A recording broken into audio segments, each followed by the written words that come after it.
It was early in kindergarten when I started to become extremely self-conscious about my skin color. I was a 5-year-old still oblivious about the big bad world, but I realized that I didn't belong.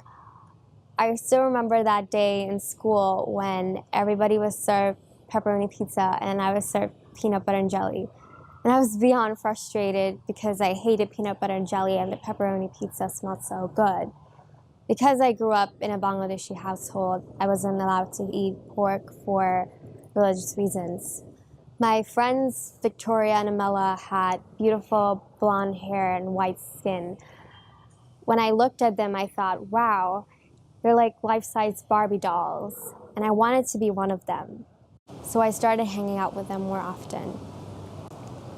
But as I started spending more time with them, I realized that there were more things that were different about us. And soon a new stream of questions had begun.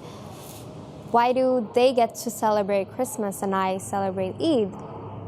How am I the only one with the weird food rules? And then 9/11 happened. At a very young age, I learned that evil exists and superheroes aren't always there to save us. I remember images of dead bodies covered in blood circulate everywhere, and now that I think of it, it was too graphic for a 5-year-old. I was made fun of for having the same last name as Saddam Hussein, and my parents were racially profiled right in front of my eyes. It got to a point where my family decided that going back to Bangladesh would be the best choice. And then 13 years later, I came back to New York when I was ready for college. When I first found out about Miss Marvel, I was excited because finally a mainstream superhero who was Muslim, not a terrorist, someone who is sweet, relatable, a comic nerd just like us, and also someone who struggles to accept herself. Her initial struggles with self-acceptance reminded me of my 5-year-old self. A quote of her that really resonates with me is, "I'm not here to be a watered-down version of some other hero. I'm here to be the best version of Kamala." And that quote really inspired me because it helped me realize that I don't want to be anybody other than a stronger version of myself.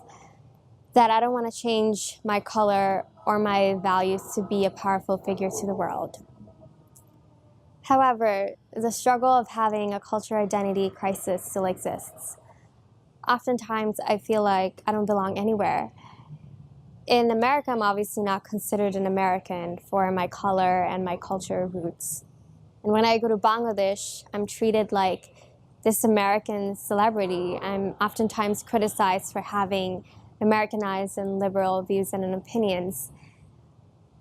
So when I read Miss Marvel 12, I found comfort in knowing that Kamala goes through the same struggle as I do because she tells her grandmother when she goes to Karachi, "In Pakistan, I feel I'm too American, and in America, I feel too Pakistani." There are times when I do miss being in Bangladesh. Obviously, I've spent almost my entire life there. The definition of home seems ambiguous to me.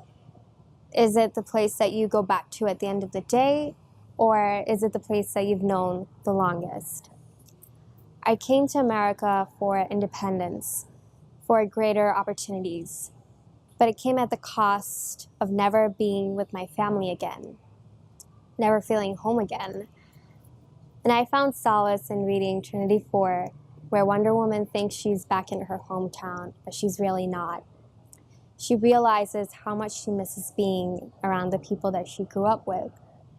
But as much as she misses being the Amazon princess, the world needs her and she's got to do what she's got to do. So the lessons that I can draw from comics is, first of all, you need to accept yourself in order to be the best at what you do. The self-acceptance is not a one-time thing where you say, "Oh, I accept myself," and that's it. It's an ongoing struggle that you have with yourself, and you need to constantly remind yourself that you're not here to be anybody else. You're here to be the best version of you. It's okay to be different. It's okay to have your own unique set of values. It doesn't make you weird. It makes you totally normal.